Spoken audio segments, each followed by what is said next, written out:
Islamabad high court के 6 मुअज़्ज़ज़ जजेस साहिबान की तरफ से जो एक खत लिखा गया था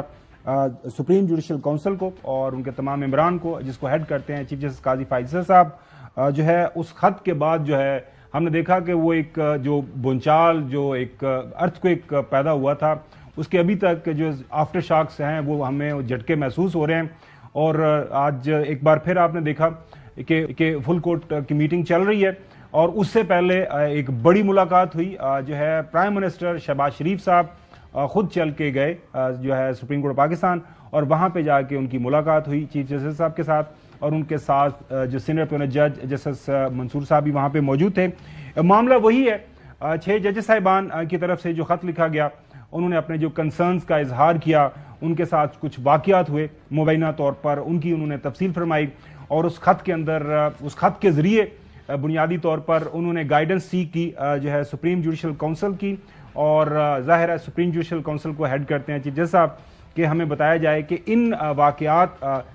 की मौजूदगी में अगर ऐसा कोई वाकया हो तो एक जज को क्या करना चाहिए। क्या इंडिविजुअली उसको ये रिपोर्ट करना चाहिए किसी जगह के ऊपर, या फिर इंस्टीट्यूशन के अंदर जो है कोई इसका मैकेनिज्म बता दिया जाए ताकि उसको इस्तेमाल किया जाए। खत के अंदर ये भी उन्होंने कहा कि मौजूदा जो कोड ऑफ कंडक्ट है उसके अंदर हमारे पास ऐसा कोई रास्ता मौजूद नहीं है, और चूंकि जो कोड ऑफ कंडक्ट जो है कुल्ली तौर पर एक्सक्लूसिवली ये राइट है नाजरीन सुप्रीम जुडिशल काउंसिल का, जो जजेस के कोड ऑफ कंडक्ट को रेगुलेट करना होता है, उसके अंदर कोई तब्दीली लानी होती है, तो ये सारा मामला सुप्रीम जुडिशल काउंसिल ने करना है। लिहाजा जजेस साहिबान ने अपना वो खत लिखा हुआ है। अब मामला ये है कि आज जब ये मुलाकात हुई,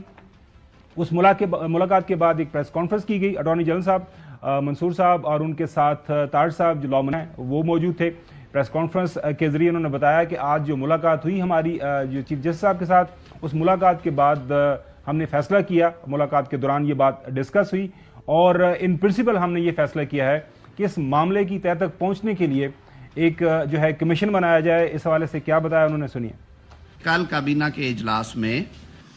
वजीर आजम साहब की ये ख्वाहिश है कि वो ये मामला काबीना में रखेंगे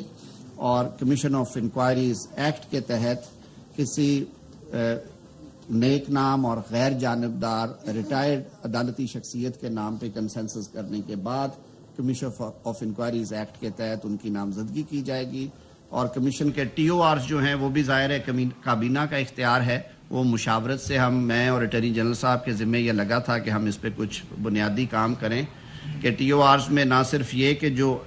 इस चिट्ठी के हवाले से, बल्कि जो कुछ माजी के मामलात हैं उन पे भी जिस हद तक कानून इजाज़त देता है या जो कैबिनेट जिस हद तक इसको ऑथोराइज करेगी वो TORs में शामिल होगा। और वहां पे जब सवाल किया गया तो उन्होंने वहां पे एक दलील दी कि ये हुकूमत का काम है इस तरह के मामलात की छानबीन करना। क्या बताया उन्होंने, ये भी सुनिए।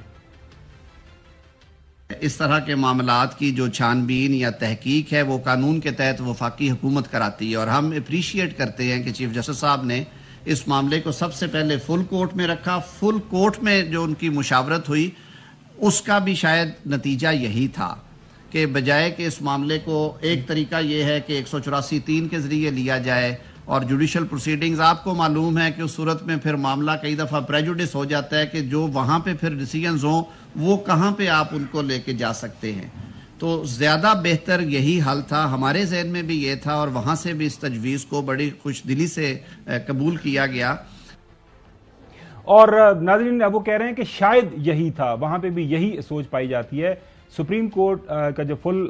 जो उनकी जो मीटिंग चल रही है तमाम मेंबरान की, उसका दूसरा दिन है, उसके ऊपर अभी कोई इलामिया गुज़िश्ता रोज़ नहीं आया था। आज एक्सपेक्टेड है कि जब ये फुल कोर्ट मीटिंग होगी और कंप्लीट होगी, और उसके बाद क्या ये हुकूमत का जो फैसला है इसके साथ मुतफिक पाया जाता है सुप्रीम कोर्ट, और ये फुल कोर्ट की जो मीटिंग है उसका इसको इंडोर्स करती है या रिजेक्ट करती है, जो भी होगा वो बाद में हमें पता चलेगा।